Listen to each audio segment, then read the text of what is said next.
Good day everyone, my name is Juan Miguel o Apat, and today I am going to perform Genitourinary Tract. For definition, health assessment is the collection of data about an individual's health.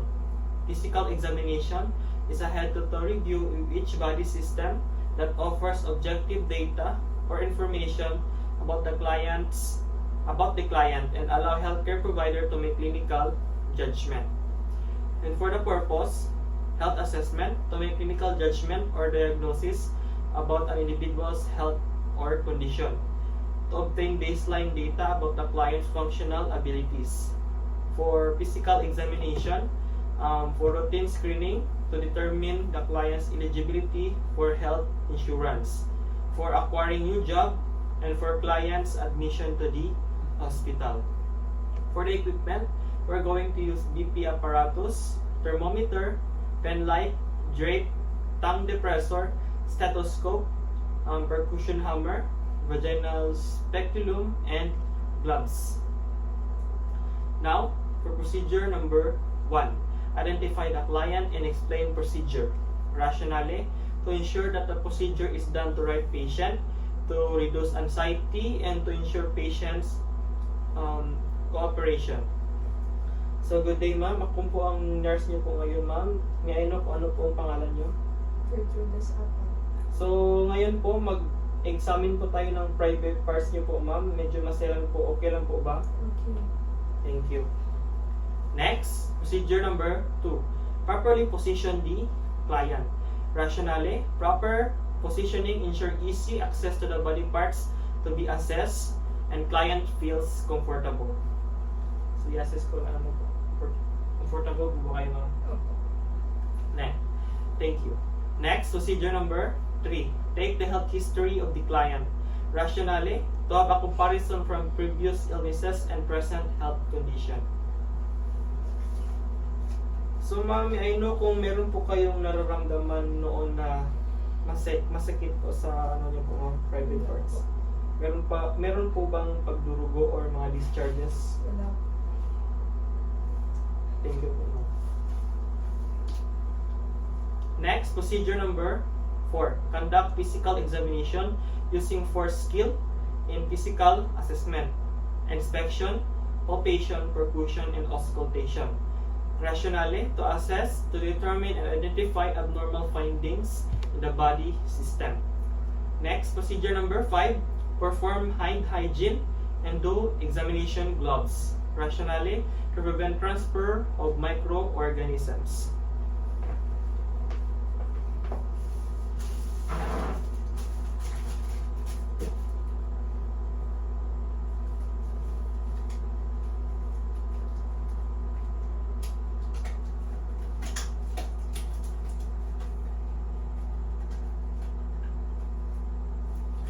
Dito ko na.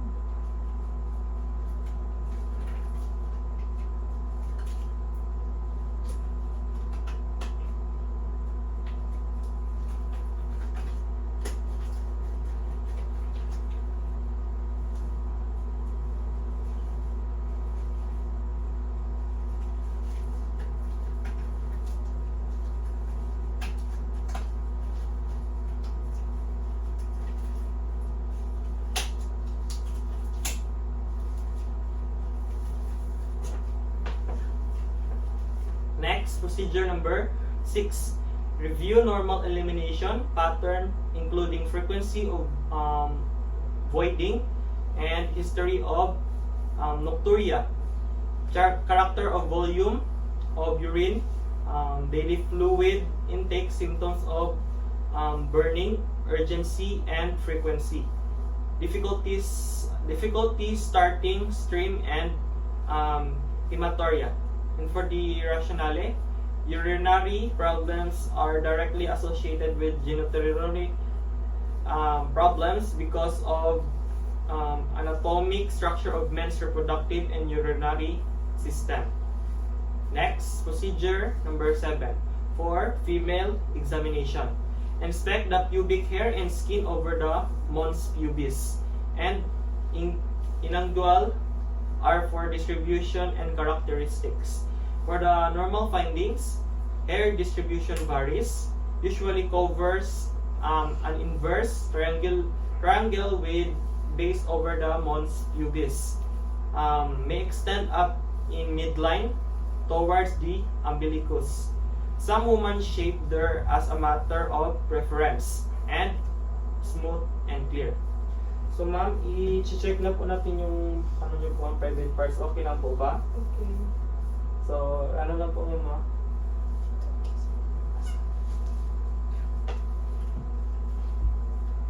So, inspect lang po natin ma'am.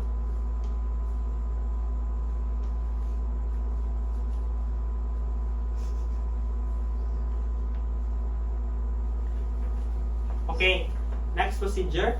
Procedure number 8. Inspect and palpate the labia majora and labia minora and clitoris for pigmentation and surface characteristics. A.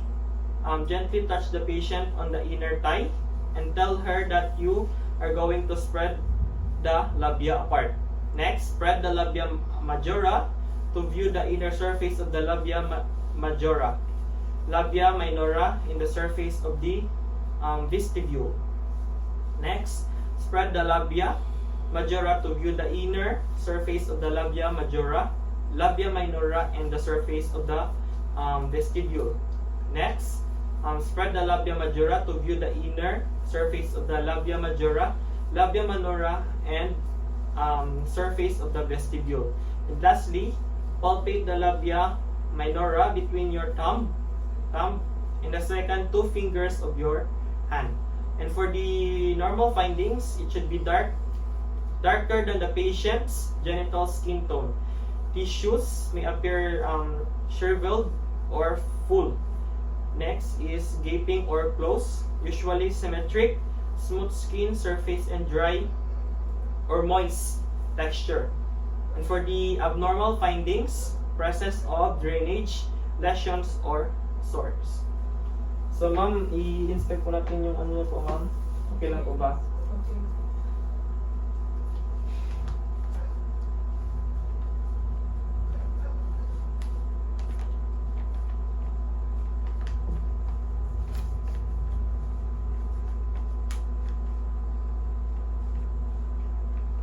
Okay, thank you.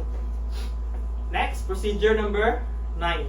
Inspect the urethral meatus, vaginal introitus, then and perineum for positioning and surface characteristic. For the normal findings, midline location of an irregular opening or sit close to or slightly within the vaginal introitus. Next, vaginal introitus may appear as a thin vertical slit or a large orifice with irregular edges from the hymenal remnants. Next, the tissue should appear moist. If the patient has had an episiostomy, a scar from midline or mediolateral may be visible. And for the abnormal findings, presence of lesion and discoloration. So, inspect lang po natin ulit yung ano po mama.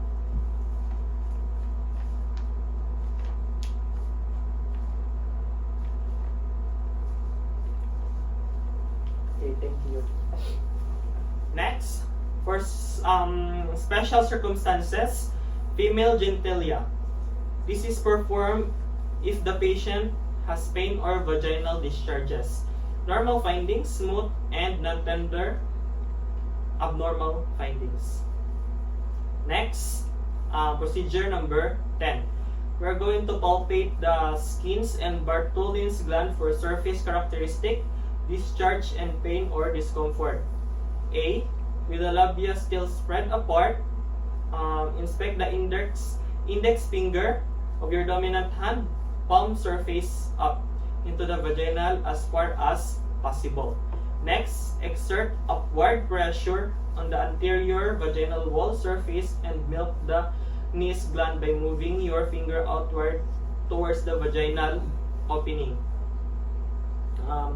And lastly, next, palpate the lateral tissue of the vaginal bilaterally. Use your thumb and index finger to palpate the entire area.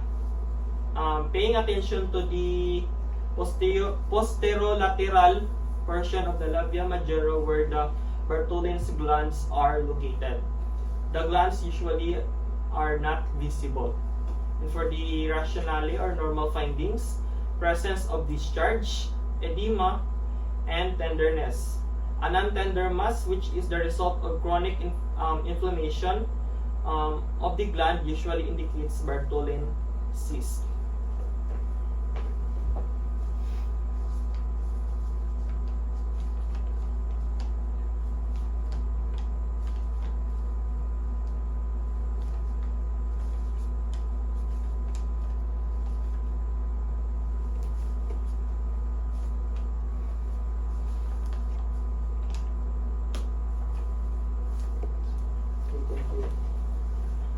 Now, for the male examination, procedure number 11. Inspect the pubic hair for distribution and skin for general characteristic. Normal findings, hair distribution varies widely. Diamond-shaped pattern that may extend to the umbilicus. Appear coarser than scalp hair. Parasites free and skin should be intact.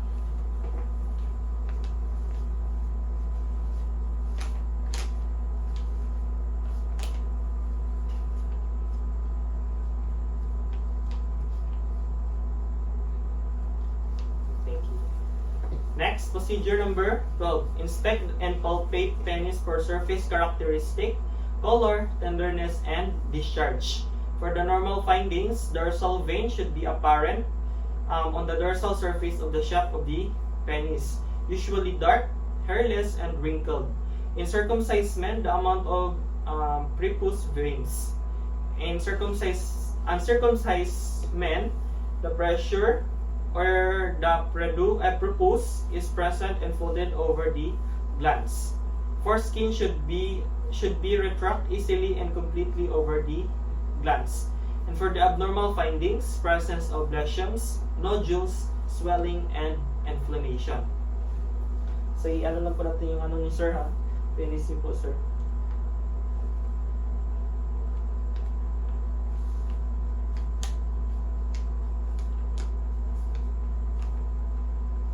Thank you.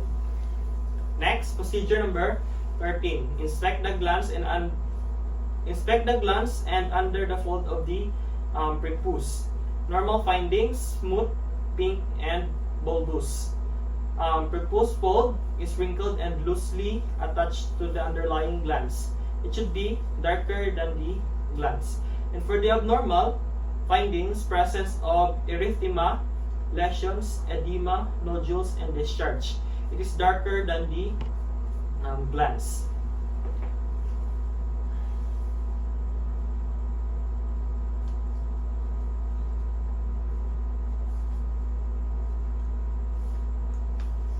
Okay, thank you. Next, procedure number 14. Inspect the urethral meatus. Normal findings: pink and slit-like appearance. Should be located centrally at the distal tip of the glands. And for the abnormal, presence of discharge. So, i-check lang po natin yung penis niyo po, sir.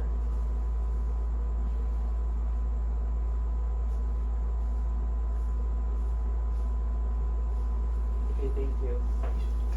Next, procedure number 15.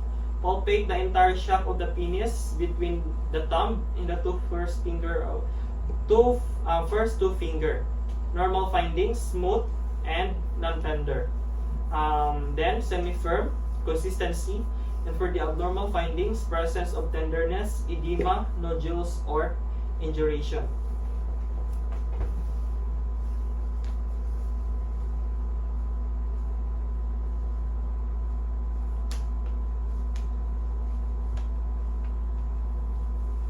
Okay, thank you. Next, procedure number 16. Inspect the scrotum for color, texture, surface characteristic, and position. Normal findings: smooth and non-tender. And for the abnormal, presence of scrotal lesions or scrotal redness, either generalized or isolated. Excessive difference between the right and left sides. So yun, skip lang pa ito yung ano niyo po, ma'am. Sir, ha?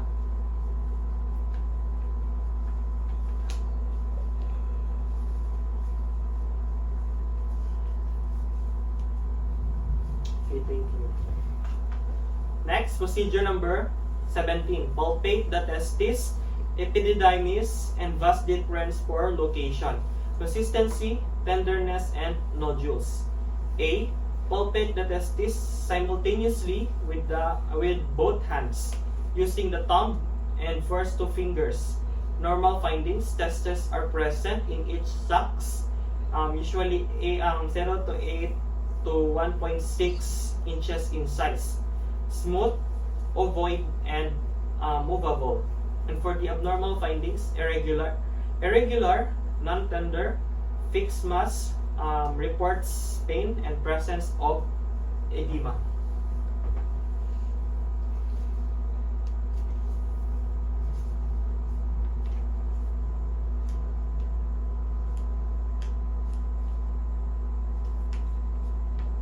Thank you. Now, for procedure number 18, we are going to reposition the client rationally to ensure client's comfort. So, ma'am, ano po ma'am? Comfortable po ba kayo?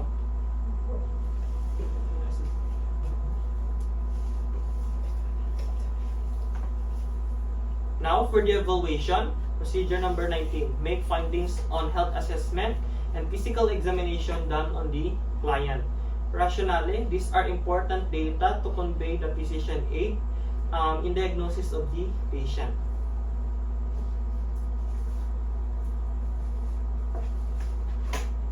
For the documentation, record, document, and report any pertinent findings found during the examination to appropriate personnel. And for the rationale, to provide accurate data in the care of the client.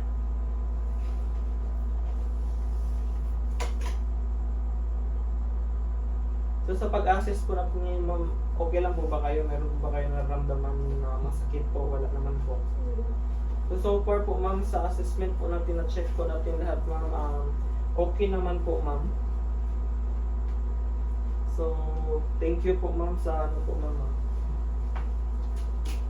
So we are done on assessing the genitourinary system. Thank you for watching.